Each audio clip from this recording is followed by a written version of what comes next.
Alhamdulillah, Rabbil Alamin, Alhamdulillah, Rabbil Alamin.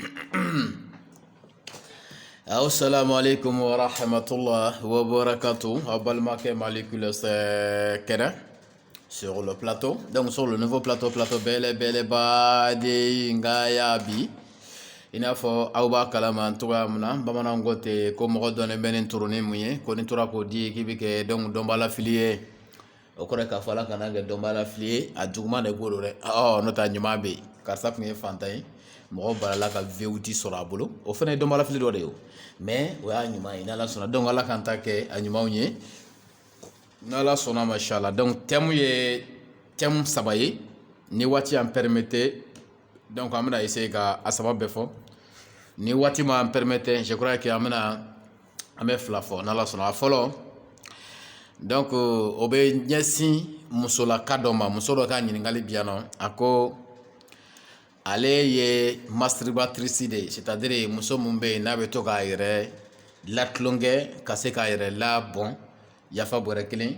abe to ka yere latlonge donc nafa nimisi wasa di donc a yere ma fo jibina ma donc ko ale kon tiena ale ka jarabe fendo akon kada ale bo ale kan fe yere de do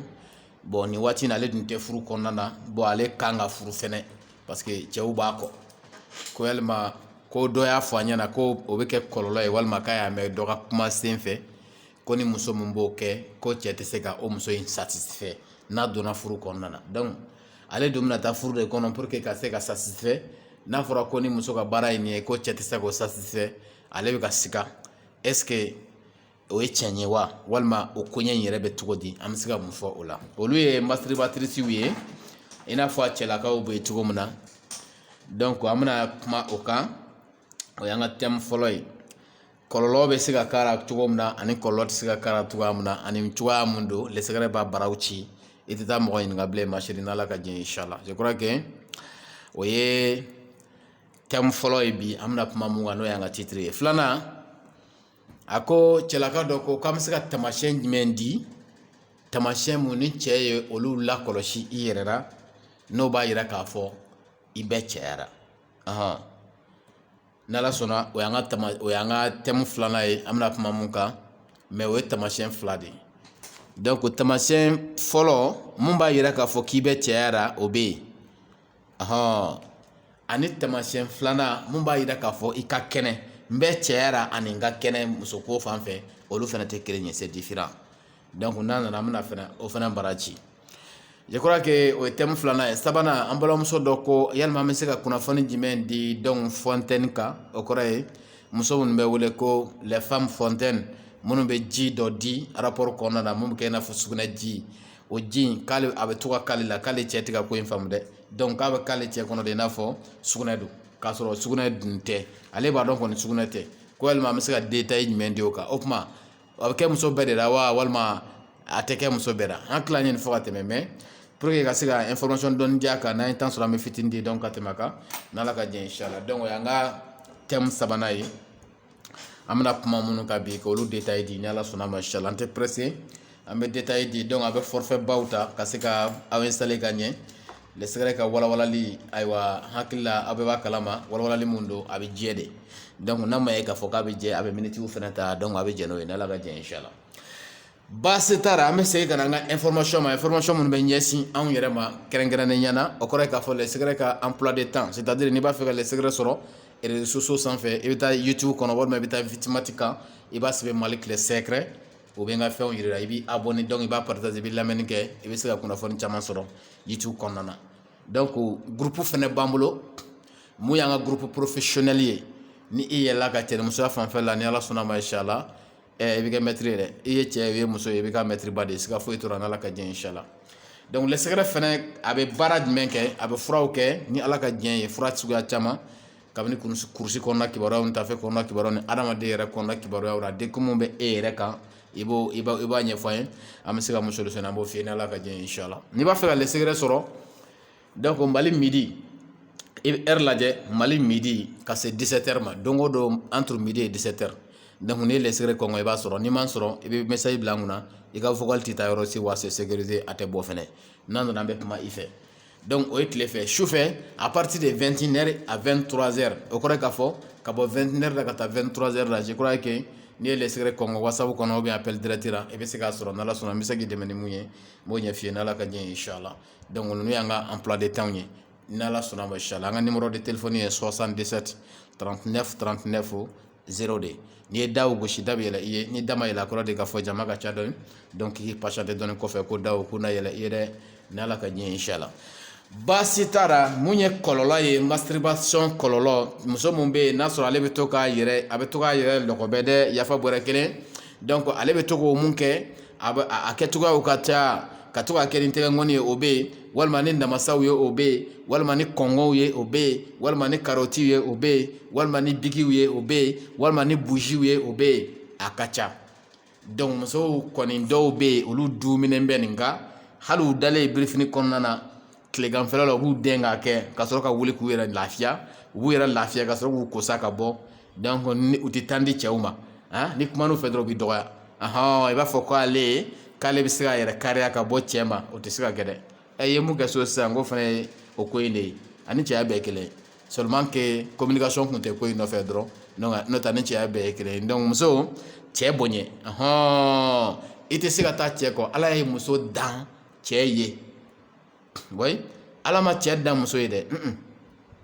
ala ye muso de dan cɛ ye ala ye cɛ dan kow kama ka sɔrɔ ka muso yɛrɛ dan cɛ ye o de kama adama danni na n'i taara tawureta kɔnɔna na ala b'a fɔ ko waati mun na ko ale ye adama lajɛ c'est à dire k'a y'a miiri k'a fɔ n b'a fɛ ka dɛmɛɲɔgɔn dɔ dilan adama ye ka dɛmɛɲɔgɔn dilan ye ka a dilan ye quoi donc cɛ de danna muso ye muso de danna cɛ ye donc dɛmɛɲɔgɔn k'a y'o kɛ awa de ye k'o di adama ma pour que ka se k'a dɛmɛ kow la ko jumɛn de ko don denwolow la ko jumɛn de ko don plaisiriw ko don ko jumɛn de ko don sokɔnɔbaaraw tobiliw o n'a ɲɔgɔn na donc muso danna cɛ de ye i tɛ se k'i yɛrɛ kariya cogoya si kan ka bɔ cɛ ma dɛ o tɛ wuli n'i y'o kɛ hali n'a kɛra dogo de ye i b'a sɔrɔ cɛ dɔ b'i bolo i bɛ ka mun bɛ k'i accompagner dogo ye jumɛn ye hali n'a bɛ kɛ en esprit c'est à dire k'i to sunɔgɔ kɔnɔna na dɔ bɛ yen nɔ a b'a fɔ ko k'ale tɛ se ka furu dɛ cɛ tɛ se ani cɛ tɛ ɲɛ a la a tɛ tan di cɛw ma mais i b'a sɔrɔ n'a sunɔgɔra cɛ dɔ b'a bolo dɛ mun ye cɛ dogolonin dɔ ye o bɛna en esprit a n'o bɛ to ka kow kɛ n'a wulila a b'a sɔrɔ jiw nana ma dɛ wa bɔrɔ nana ma fɛnɛ a b'i ko ka sɔrɔ ka cɛ minnu bɛ yen n'olu bɛ kɛnɛ kan kɛnɛkan cɛw donc a tɛ tan d'olu ma donc a kuma la sɔrɔ an b'a f'i ye i tɛ se ka taa cogoya si kɔ cɛ kɔ kɛcogo yɛrɛ t'a la donc tan di cɛw ma ni furu waatiw sera i ka furu hɛrɛ b'o de la donc i furula o i ma furu o i tɛ se ka taa cɛ kɔ parce que i bɛ minɛn minnu ta ka nin baara ninnu kɛ ka ji na i yɛrɛ ma cɛya ladigew de don minnu n'i b'a kɛ ka nafa dɔ lase i yɛrɛ ma donc o kɔrɔ ye k'a fɔ cɛ ɲini dɔrɔn hɛrɛ b'o de la parce que i tɛ se ka taa donc cɛ kɔ o la kuma to bɛɛ kan mais kuma bɛ mun kan ko muso mun ka baara ye o ye n'a bɛ to ka yɛrɛ labɔn kɛ yafa bɔrɛ kelen waati bɛɛ lajɛlen su ani tilew kɔnɔna na ko yalima o bɛ kɛ sababu ye n'a tigi donna furu kɔnɔna na donc ko cɛ tɛna se k'a satisfait wa ale bɛ ka siran o na oui a kɛcogoya fila de bɛ yen il faut que ka préciser muso suguya fila de bɛ yen kelen bɛ yen ni o donna furu kɔnɔna na a tɛ foyi tiɲɛ o ye au contraire a bɛ o tɔ ɲaga ɲaga de au contraire a b'o tɔ cɛ k'a fɛ y'a ye mais kelen bɛ yen n'o cɛ ma o ko in faamuya a bɛ fɛn tiɲɛ o ye donc o muso ye suguya fila de ye minnu bɛ yɛrɛ labɔn kɛ yafa bɔrɛ kelen k'a sɔrɔ cɛ tɛ donc a tɔɔrɔ a bɛ muso suguya kelen de sɔrɔ mais kelen bɛ yen tɔɔrɔ t'o sɔrɔ donc minnu b'a kumaw fɔ réseaux sociaux kan u t'a maîtriser kosɛbɛ les secrets de bɛna jaabi d'i ma sisan n'ala sɔnna ma inchallah donc muso jumɛn de bɛ yen a tɛ tɔɔrɔ lase muso mun ma voilà muso jumɛn de bɛ yen a n'a bɛ tɔɔrɔ lase muso mun ma donc ka kuma la surunya n'i ye muso ka voisin kɔnɔna ta k'a lajɛ muso minnu bɛ yen n'u bɛ to ka yɛrɛ labɔn kɛ yafa bɔrɛ kelen mun ka voisin kɔnɔna na n'a bɛ diya sɔrɔ muso dɔ bɛ yen i b'a sɔrɔ ale ka voisin kɔnɔna na n'a bɛ ka tɛgɛ utiliser a bɛ damuba sɔrɔ fo voisin kɔnɔna na donc fo o fond c'est à dire cɛya bɛ se fo yɔrɔ mun na ale b'a tɛgɛnkɔni de utiliser mun yɛrɛ ka jan ni tɛgɛnkɔni tɔw ye pour que a ka yɔrɔ jan sɔrɔ walasa damu bɛna a ma ni tɛgɛ yɛrɛ sera o yɔrɔ in ma n'a tora ka yɔrɔ kɔrikɔri f'a bɛ fiɲɛ sama f'a bɛ i m'a ye donc o yɔrɔ kelen na o bɛ sɔrɔ fo voisin yɔrɔ mun na hali ni bɛ ka rapport kɛ ni o muso in ye n'i ka sexe sera ye a b'o ɲɔgɔnna de fɛnɛ kɛ donc n'a bɛ ka a yɛrɛ latulon ka ji n'a yɛrɛ ma hali n'a yɛrɛ tɛgɛ sera o yɔrɔ in ma a bɛ to ka o ɲɔgɔnna in kɛ donc i b'a ye a farikolo bɛ sensation sɔrɔ mun ye sentiment ye fo ji bɛna ma o cogoya in na ni ji nana donc a bɛ lafiya o ye muso suguya fɔlɔ ye muso mun bɛ diya sɔrɔ a ka voisin kɔnɔna na fo au fond donc k'a sɔrɔ o muso in ye yɛrɛ latulongɛla ye mun bɛ ji na a yɛrɛ ma donc hali n'o donna furu kɔnɔna na a tɛ foyi tiɲɛ o ye an ka préciser n'o donna furu kɔnɔ au contraire de a b'o tigi dɛmɛ de k'a kɛ cɛko kɛra caman ye furu kɔnɔna na donc n'a taara bɛn cɛ ma cɛ mun bɛ yen n'ale ka musoko ka ca k'a sɔrɔ ale fɛnɛ degelen bɛ nin ko in na donc tuma bɛɛ a bɛ dilan demandé donc cɛ fɛ a t'a demandé cɛ fɛ parce que ko cɛ kama dɛ nka a b'a demandé cɛ fɛ ale yɛrɛ de kama donc cela veut dire que a b'o muso in dɛmɛ pour que a ka se ka damu caya cɛ nɔfɛ donc n'a kɛra cɛ ye cɛ mun n'a sɔrɔ o ye dilan kanuna yɛrɛ ye donc kuma caman na i b'a ye ani muso in bɛ bɛn ko la donc kosɛbɛ donc o kɔrɔ ye k'a fɔ muso mun bɛ damu sɔrɔ fo au fond masturbation kɔnɔna na n'a b'a yɛrɛ latulonkɛ a tɛ fɛn tiɲɛ o muso in ye hali n'a donna donc furu kɔnɔna na an m'a fɔ i ka taa kɛ dɛ mais a kɔni tɛ fɛn tiɲɛ o muso in ye donc o ye muso suguya fɔlɔ ye donc muso suguya filanan i b'a sɔrɔ ale ka damu sɔrɔ cogoya la ale bɛ damu sɔrɔ donc clitoris de kan c'est-à-dire musoya sanfɛ partie ninnu clitoris ninnu kɛrɛdafɛlaw la walima clitoris ninnu kɔnɔna na walima clitoris jukɔrɔ fasajalani dɔ bɛ kɛ clitoris jukɔrɔ la donc dɔw bɛ yen nɔ i b'a sɔrɔ a bɛ damuba sɔrɔ yen walima o fɛnɛ tilenna fɛ fo musoya dugumana na o ɲɔgɔnna bitɔn fitinin dɔ bɛ kɛ yen nɔ donc i b'a sɔrɔ muso dɔw fɛnɛ bɛ damu sɔrɔ c'est-à-dire muso min bɛ damu sɔrɔ n'a bɛ yɛrɛ la tulonkɛ kɛ k'a yɛrɛ labɔn a bɛ damu sɔrɔ a ka musoya sanfɛ partie la clitoris ninnu kan donc ale mago tɛ ka jigin fo au fond a b'o yɔrɔnin tereke dɔɔni k'a caresse dɔɔni k'a caresse dɔɔni ka sɔrɔ ka imagination dɔɔni bila a nɔfɛ dɔrɔn yɔrɔnin kelen donc ji bɛna ma a ni bɛ lafiya donc o muso in a b'o tɔɔrɔ n'o donna furu kɔnɔna na o cɛ tɛ se k'o satisfait a bɛ kɛ degun ye o muso in ma an k'o préciser a bɛ kɛ degun ye o muso in ma parce que mun na cɛya ti o yɔrɔ in sɔrɔ ka ɲɛ rapport kɛcogoya la cɛya bɛ taa ni ka segin de kɛ mun ye frottage ye voisin kɔnɔna na ka bɔ tapis la ka na fo voisin kɛnɛmana fɛ cɛya bɛ taa ni ka segin de kɛ bon muso min bɛ yen n'a b'a ka clitoris caresser walima a ka musoya sanfɛla yɔrɔ dɔ ta k'o caresser ka sɔrɔ k'a yɛrɛ exciter ka ji n'a yɛrɛ ma cɛya dun tɛ se o yɔrɔ in ma donc cɛya bɛ taa ni ka segin kɛ kɔnɔna de la bon ale dun bɛ diya sɔrɔ sanfɛla de fɛ donc n'ale degera o la n'a nana don furu kɔnɔna na i b'a ye a tɛ ɲɛ foyi sɔrɔ sentiment na parce que ale ka diya tɛ kɔnɔna na nka ka diya bɛ donc sanfɛla la o la cɛ bɛ rapport kɛ fo heure kelen ale tɛ bɔ foyi kalama après cɛ tilalen kɔfɛ rapport la a bɛna ni ko nin k'a yɛrɛ la pour que ka ji n'a yɛrɛ ma walima avant yanni cɛ ka rapport daminɛ a bɛ nin ko in k'a yɛrɛ la pour que ka ji n'a yɛrɛ ma donc o tigi i b'a sɔrɔ a bɛ furu kɔnɔna na ka taa ten mais cɛko diya ye mun ye a t'o dɔn mais a bɛ cɛko diya dɔn a yɛrɛ ka kɛcogoya la mais cɛ sexe yɛrɛ diya cɛ ka sexe yɛrɛ diya dɔ de b'a la n'a bɛ voisin kɔnɔ o diya in ale t'o dɔn dɛ mais ale b'a sɔrɔ a yɛrɛ ka imagination fɛ ni masturbation sira ye donc i b'a ye a bɛ fɔ ko cɛko ka di a b'a baro mɛn mais ale tɛ foyi kalama na parce que mun na ale ka diya bɛ sɔrɔ yɔrɔ mun na ale y'o yɔrɔ in tiɲɛ masturbation fɛ donc cɛ dun t'a dɔn k'a fɔ k'e y'o kɛba ye cɛ fɛ de ni rapport daminɛna dɔrɔn ale bɛ taa ni ka segin mun kɛ donc muso kan ka sentiment de sɔrɔ donc cɛ ɲɛ muso ɲɛ b'a la diya foyi t'o ko in na bon a bɛ kɛ dekun ye o muso in ma mun bɛ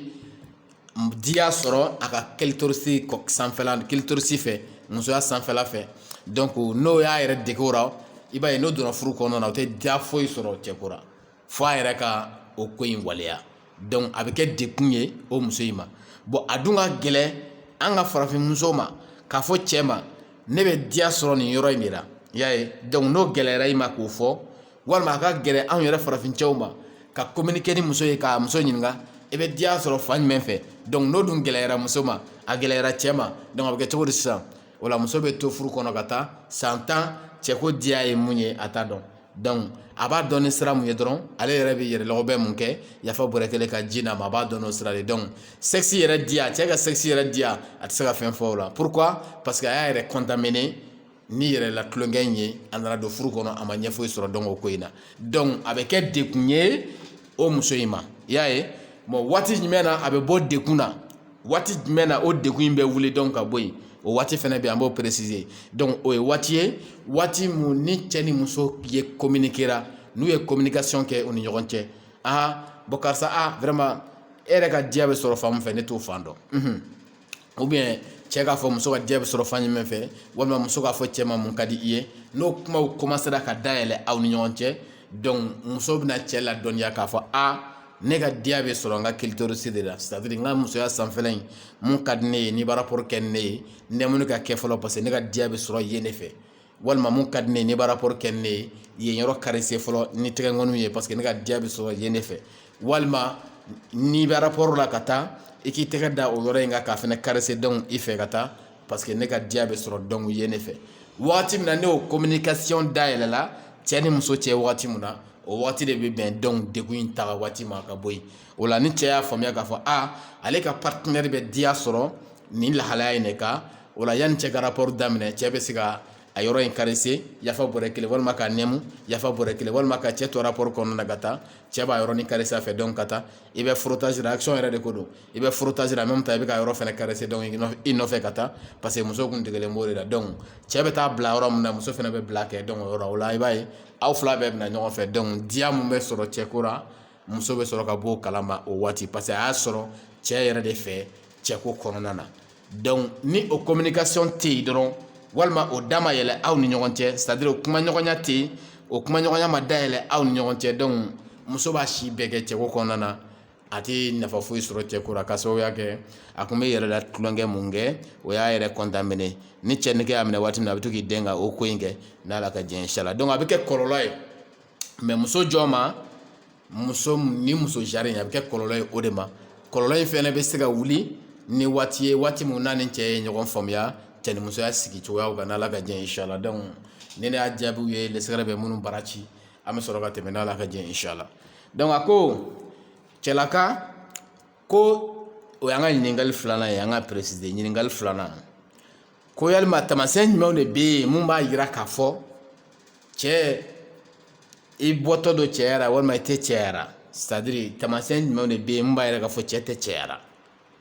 an y'o fɔ n ko taamasiyɛn fila de don i tɛ cɛyara walima i bɛ cɛyara taamasiyɛn kelen b'o di ani n'i bɛ rapport kɛ o ni rapport yɛrɛ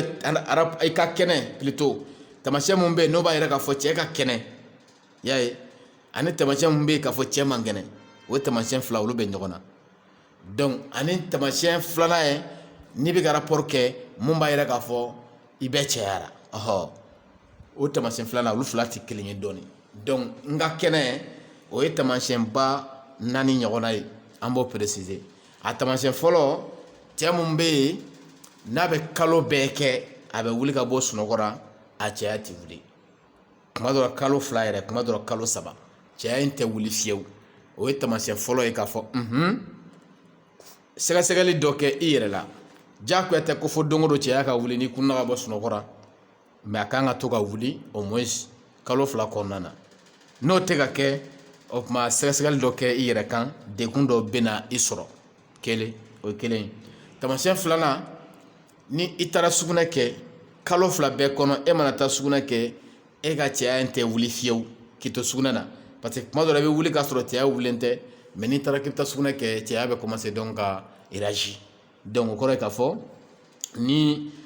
kalo 2 bɛɛ kɔnɔ e bɛ sugunɛ kɛ e ka cɛya tɛ wuli a salen b'i bolo ten e kɛmɛ k'a minɛ ka a jɔ ten pour que sugunɛ ka bɔ kalo 2 bɛɛ kɔnɔ a tɛ wuli fiyewu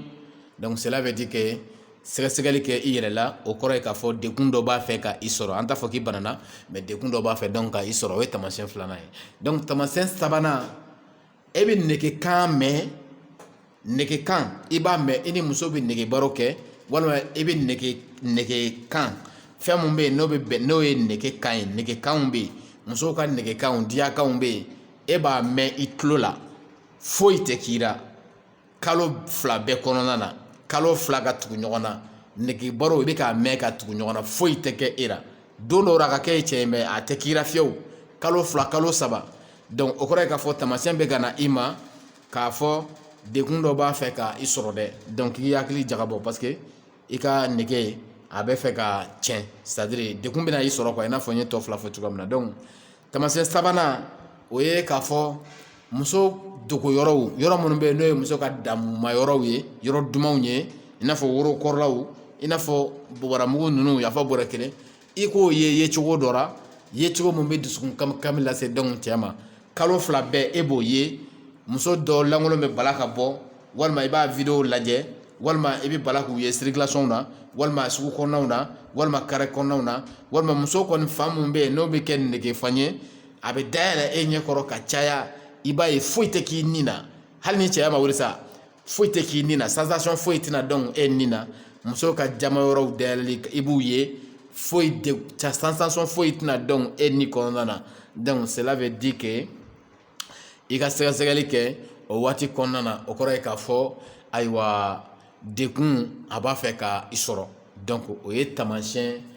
sabanan ye an bɛ taamasiyɛn sabanan mun di walima naaninan cɛ ma ni nin taamasiyɛn bɛɛ naani bɛɛ dafara cɛ la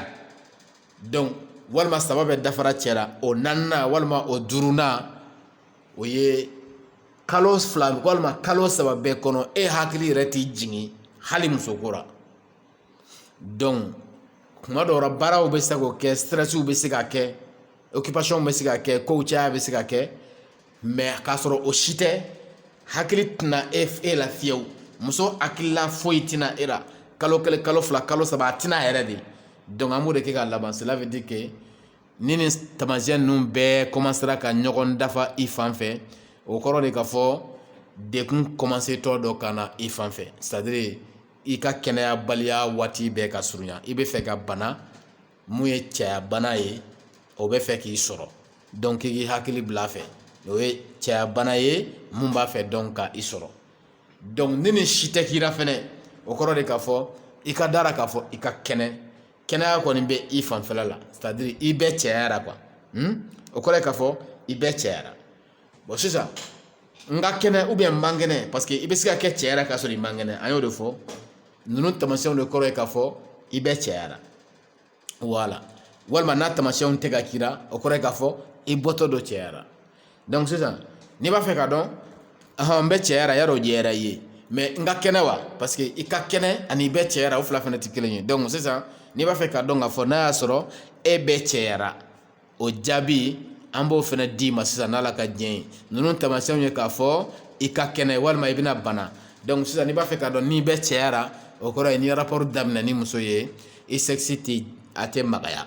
o kɔrɔ ye i bɛ cɛyara o kɔrɔ ye n'i rapport daminɛ ni muso ye i bɛ se ka frottage kɛ comme tu veux o kɔrɔ ye k'a fɔ i bɛ cɛyara o kɔrɔ ye k'a fɔ n'i rapport daminɛ ni muso ye i bɛ se ka rapport kɛ ni muso ye ni minute ye minute mun ka di e yɛrɛ ye o kɔrɔ ye k'a fɔ i bɛ cɛyara donc o kɔrɔ ye k'a fɔ ni rapport daminɛ ni muso ye i bɛ se k'i yɛrɛ retrouver rapport kɔnɔna na c'est à dire contrôle bɛ kɛ i bolo waati mun i diya i ka bɔn walima i kana bɔn o technique dafalen bɛ sɔrɔ i hakili kɔnɔna na i bɛ se a la donc o kɔrɔ ye k'a fɔ i bɛ cɛyara donc dɔ ninnu kɔrɔ ye k'a fɔ i ka kɛnɛ n'a taamasiyɛnw tira o kɔrɔ ye k'a fɔ i bɛna bana mais nin taamasiyɛn ninnu kɔrɔ ye k'a fɔ sisan kɔni i bɛ cɛyara i bɛ se ka a di muso ma i n'a fɔ a b'a fɛ donc cogoya min na donc je crois que ninnu de y'an ka taamasiyɛnw ye an ka faamuyali la an bɛ mun di mɔgɔw ma n'Ala ka diɲɛ ye inchallah donc i bɛ nin jateminɛ k'i yɛrɛ la ni ninnu y'i jɛ ayiwa i banatɔ don dɛ ni nin bɛɛ kɔni dafalen b'i sɔrɔ i la ayiwa foyi t'i la a bɛ se ka kɛ i tɛ forme na kosɛbɛ i n'a fɔ i yɛrɛ b'a fɛ cogo min na mais i kɔni ka kɛnɛ c'est à dire i ka kɛnɛya kɔni bɛ yen sɔgɔma fɛ i bɛ wuli i cɛya bɛ wuli hali n'a ma kɛ don o don ye n'i taara sugunɛ kɛ i cɛya bɛ wuli hali n'a ma kɛ don o don ye n'i ye negekan mɛn nege bɛ nin na hali n'a ma kɛ don o don ye n'i ye nege fɛnw ye nege bɛ nin na donc hali n'a ma kɛ don o don ye muso ko o bɛ to ka n'i kunkolo kɔnɔ donc hali n'a ma kɛ waati bɛɛ ye cela veut dire que i ka kɛnɛ donc sisan n'i donna musoko kɔnɔna na i cɛya ti ja voilà donc dekun dɔ bɛ o yɔrɔ la walima i tɛ se ka frottage kɛ i n'a fɔ i bɛ cogo min na dekun dɔ bɛ yen nɔ i tɛ se ka se minute ma i n'a fɔ minute mun ka di ye dekun dɔ bɛ i kan i y'a ye i tɛ se k'i yɛrɛ contrôle ni ji nana e ma dɔrɔn a bɛ tila i la donc dekun dɔ bɛ i kan donc kɛnɛya b'i la mais en même temps dekun b'i kan rapport kɔnɔna na n'Ala ka diɲɛ ye inchallah donc o de ye taamasiyɛn an bɛ minnu di n'Ala ka diɲɛ o y'a ɲininkali filanan ye n'Ala sɔnna an bɛ heure la yan fɔlɔ n'a y'a sɔrɔ sabanan bɛ se ka fara kan komi ɛri janyana kosɛbɛ je crois que ɛri in janyana mais an bɛ a kɛ bref ye ɲininkali sabanan an balimamuso dɔ ko ale cɛ ale bɛ to ka ji de di mun ye fontaine ji ye a ji bɛ kɛ i n'a fɔ sugunɛlama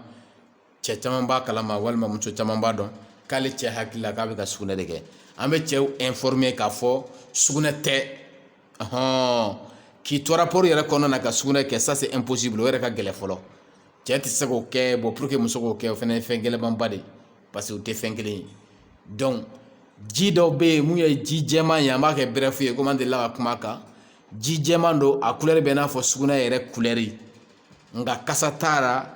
gazi t'a la o ji bɛna muso dɔw ma k'u to rapport kɔnɔna na a bɛ kɛ jiba yɛrɛ i n'a fɔ sugunɛ bɛna cogoya mun na a camanba bɛna walima a bɛ seri ka na walima a bɛ to ka seri walima a camanba bɛna ka dilan yɛrɛ ɲigi walima ka cɛ yɛrɛ disi bɛɛ cɛ yɛrɛ barakɔrɔla bɛɛ ɲigi donc k'a sɔrɔ sugunɛ tɛ cɛlakaw k'a bila u kunkolo la k'a fɔ a bɛ kɛ musow la k'a sɔrɔ sugunɛ tɛ a bɛ fɔ muso de ma ko des femmes fontaines muso minnu bɛ ji di nin ji fasuguya in di ji suguya ka ca muso fan fɛ an ye caman fɔra ka tɛmɛ an tɛna kuma o kan mais nin ji suguya in i n'a fɔ sugunɛ ji o fana bɛ di muso dɔw fɛ minnu bɛ wele ko les femmes fontaines donc o fontaine ji ani sugunɛ différence ye jumɛn ye kasa t'ale la gazi t'a la donc fariya t'a la donc ale wa a bɛna wagati la waati min ni muso bɛ cɛko kɔnɔna na ni muso excitera ka se yɔrɔ dɔ la soit yan'a ka bɔn walima a bɔnnen kɔfɛ walima k'a to action kɔnɔna na donc femme fontaine ka ji bɛna muso ma ani sugunɛ bɛɛ ye kelen ye mais u tɛ fɛn fasuguya kelen ye gazi t'a la fariya t'a la a couleur ka ɲi a jɛlen don i n'a fɔ sugunɛ cogoya mais k'a sɔrɔ sugunɛ tɛ donc cɛlakaw ka bɔ o kalama ani sugunɛ bɛ bɔ ɲɔgɔn fɛ cogo di yɔrɔ jumɛn na ni sugunɛ a bɛ kɛ i n'a fɔ ani sugunɛ bɔlen bɛ ɲɔgɔn fɛ kun jumɛn na hali muso dɔw fana t'a dɔn kuma dɔ la a bɛ kɛ dɔw kɔnɔ k'u ye sugunɛ kɛ k'a sɔrɔ u ka dɔnniya ma se a kɔnɔna ma pourquoi o bɛ kɛ musow yɛrɛ la wala an bɛn'o de fɔ sisan parce que ale ye tiyo fitinin fila de ye minnu dalen bɛ musoya dawolo fila la ka na yafa bɔrɛ kelen ka sɔrɔ ka n'u fila da k'u ɲɛsin ɲɔgɔn ma ka bɛn muso ka sugunɛ kɛ yɔrɔ tilenna ma sugunɛ bɛ bɔ yɔrɔ min fɛ olu fila ɲɛsinnen bɛ ɲɔgɔn ma ka bɛn sugunɛ bɔ yɔrɔ tilenna de ma donc n'a ji bɛna ji bɛ bɔ côté dɔ in fɛ a bɛ bɔ côté dɔ in fɛ o fila bɛna ɲɔgɔn kunbɛn ka jigin ka bɛn sugunɛ fana jigin yɔrɔ de ma a tɛ bɔ sugunɛ kɛ yɔrɔ fɛ ka na dɛ nka a bɛna bɛn sugunɛ bɛ bɔ da mun fɛ o tiyo danni ale fana bɛna bɔ o yɔrɔnin de fɛ ka jigin donc a bɛ kɛ muso kɔnɔ parce que ani sugunɛ bɔ yɔrɔ ka surun ɲɔgɔn na a bɛ kɛ muso kɔnɔ k'a fɔ k'ale ye sugunɛ kɛ muso dɔw a bɛ kɛ cɛ dɔw kɔnɔ fana k'a fɔ muso ye sugunɛ kɛ parce que a couleur ni sugunɛ couleur bɔlen don bon a bɔra sugunɛ kɛ yɔrɔ fanfɛla de fana na très généralement donc ka caya donc sugunɛ tɛ wa a bɛ muso bɛɛ la yafa bɔrɛ kelen mais bɛɛ a pilasinin bɛ sɔrɔ muso bɛɛ de la yafa bɔrɛ kelen mais bɛɛ ta tɛ marché ni kun jumɛn ye n'an ye waati sɔrɔ don wɛrɛ an bɛna ka n'o fana jaabi di ni ala ka diɲɛ inshallah donc information de don ka di cɛlakaw ma o ka dɔn k'a fɔ n'i y'a ye sugunɛ tɛ a bɛ se ka kɛ muso la k'a sɔrɔ a yɛrɛ t'a dɔn mun don n'i ko ko sugunɛ don a tɛ se k'i sɔsɔ parce que a bɔra o fanfɛla in de la ka na donc ale tɛ se k'i sɔsɔ walima muso b'a dɔn ko mun don bon e ka dɔnni dɔgɔya kama a tɛna a yɛrɛ bila kuma caman na i fan fɛ donc pour que cɛ i k'a dɔn k'a fɔ ko sugunɛ tɛ an ye taamasiyɛn saba d'i ma i b'i hakili to o la taamasiyɛn fɔlɔ a bɛna muso la k'a to rapport kɔnɔna de la donc sugunɛ man ca k'a fɔ a bɛna rapport kɔnɔ o ye taamasiyɛn fɔlɔ ye taamasiyɛn filanan gazi tɛ ji in na taamasiyɛn sabanan kasa tɛ ji in na taamasiyɛn naaninan ji in bɛɛ bɛ se ka na ɲɔgɔn fɛ walima a ka to ka tigɛ tigɛ i y'a faamuya i n'a fɔ sugunɛ bɛ kɛ cogo min na a bɛɛ ka na ɲɔgɔn fɛ nako kelen walima a ka seri ka na donc i bɛ nin jateminɛ na ni sugunɛ don gazi bɛ sugunɛ na ni sugunɛ kɛra dɔrɔn a bɛ gazi di o ye wajibi ye ni sugunɛ don kasa bɛ sugunɛ na ni sugunɛ kɛra dɔrɔn a bɛ kasa di o ye wajibi ye donc n'a bɔnna fini kan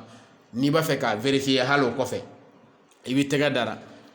la k'i tɛgɛ lajɛ i b'a sɔrɔ nɛmaya fitinin i bɛ nɛmaya fitinin sɔrɔ a la donc sugunɛ na o tɛ kɛ sugunɛ na n'i b'a fɛ k'a vérifier hali o kɔfɛ n'a jara i b'a kasa lajɛ i tɛ kasa mɛn a la n'i bɛ kasa mɛn a la peut-être i bɛ se ka kasa mɛn a la mun ye excitation kasa de ye ni muso excitera kasanin dɔ bɛ k'a nɔfɛ peut-être i bɛ se k'o kasanin lakɔlɔsi a la donc ni sugunɛ don o tɛ kɛ ni suguna do n'a jara n'i y'a jalen kasa suguna jalen kasa suguna jara fini min na n'i y'o kasa lajɛ e yɛrɛ kɔni bɛ suguna kasa dɔn mon frère donc o ni foyi kasa tɛ kelen ye donc n'a sɔrɔ suguna do n'i y'a jara fini mun na n'i y'a kasa lajɛ ni suguna do suguna tɛ i b'o dɔn donc ninnu bɛ taamasiyɛnw ye k'a yira cɛlakaw la minnu bɛ yen n'u ma o ko in faamuya musow nɔfɛ n'a degun bɛ muso dɔw kan u ka bɔ a kalama k'a fɔ o ko in a bɛ kɛ musow la anw delila ka émission k'a kan k'a diɲɛ détail bɛɛ di ka tɛmɛ donc a bɛ kɛ musow dɔw la ka caya o musow bɛ wele ko les femmes fontaines mais sugunɛ tɛ bi sugunɛ tɛ donc sini n'ala ka jɛ inchallah donc a faamuyara voilà donc a degun dɔ fɛnɛ bɛ yen nɔ an bɛna kuma olu fɛnɛ kan je crois que don nataw la ni ala sɔnna ma inchallah o ye fiɲɛ ko ye rapport la fiɲɛ bɛ kɛ muso ni cɛ cɛ fiɲɛ bila bɛ kɛ musow ni cɛ cɛ o fiɲɛ in a bɛ kɛ ni position dɔw de ye position dɔw la a tɛ kɛ position dɔw la a bɛ kɛ a fiɲɛ in bɛ caya dɔw ta bɛ caya dɔw ta tɛ caya o fiɲɛ in fɛnɛ bɛ bɔ muso ni cɛ cɛ o fɛnɛ kɛmɛ ka cɛlaka dɔw dusukun kami kami o ma se ka ko in ɲɛdɔn hali sisan mais u tɛ ka se ka muso ɲininka mais u yɛrɛ dusukun kami kaminen don fiɲɛ in na a bɛ bɔ yɔrɔ min na a bɛ kɛ i n'a fɔ bocikan mais k'a sɔrɔ o tɛ donc o tɛ fɛnɛ dɛ an ka walawala bocikan tɛ bi o tɛ sini yafa bɔrɛ kelen musow bɛ furu kɔnɔna na ni degun camanba de b'u kan u bɛ maloyabaw de sɔrɔ a kɔnɔna na mais u yɛrɛ t'a dɔn u bɛ ko in lakali faamu fɛ donc ni ala sɔnna a ma don wɛrɛ n'a nana o fiɲɛ in fɛnɛ ye jumɛn ye a bɛ bɔ min a bɛ sɔrɔ cogo di a bɛ se ka ban cogo di n'an ye waati sɔrɔ an bɛna ka na fɛnɛ détail di pour que ka se ka a dusukun kamikami min bɛ musolakaw la u ka furu kɔnɔna na ni dɔw yɛrɛ maloyalen don n'a ye ani cɛlakaw ka faamuyalibaliya min bɛ o sɔrɔ o ko in kɔnɔna na n'an ye waati sɔrɔ an bɛna ka na o bɛɛ lajɛlen walawala i n'a fɔ aw b'a fɛ cogoya min na n'ala ka jɛ inchallah donc toujours Malik le secret n'i b'a ɲini internet sanfɛ i b'a sɔrɔ Malik le secret i b'a sɔrɔ internet kan ni mago bɛ kunnafoni wɛrɛ fɛnɛ i bɛ se ka daw gosi 77 39 39 0 de n'i ye daw gosi dana yɛlɛ i ye dɛ ni dama yɛlɛ kɔrɔ de k'a fɔ jama ka ca dɔɔni k'i k'i patienter dɔɔni kɔfɛ ko daw kuna yɛlɛ i ye dɛ n'ala ka jɛ inchallah fɛn camanba de bɛ an bɛ se ka minnu régler muso fan fɛ ani cɛ fan fɛ degun min bɛ e kan wele bani n'ala ka jɛ an b'a wuli inchallah alhamdulillah rabbil alamin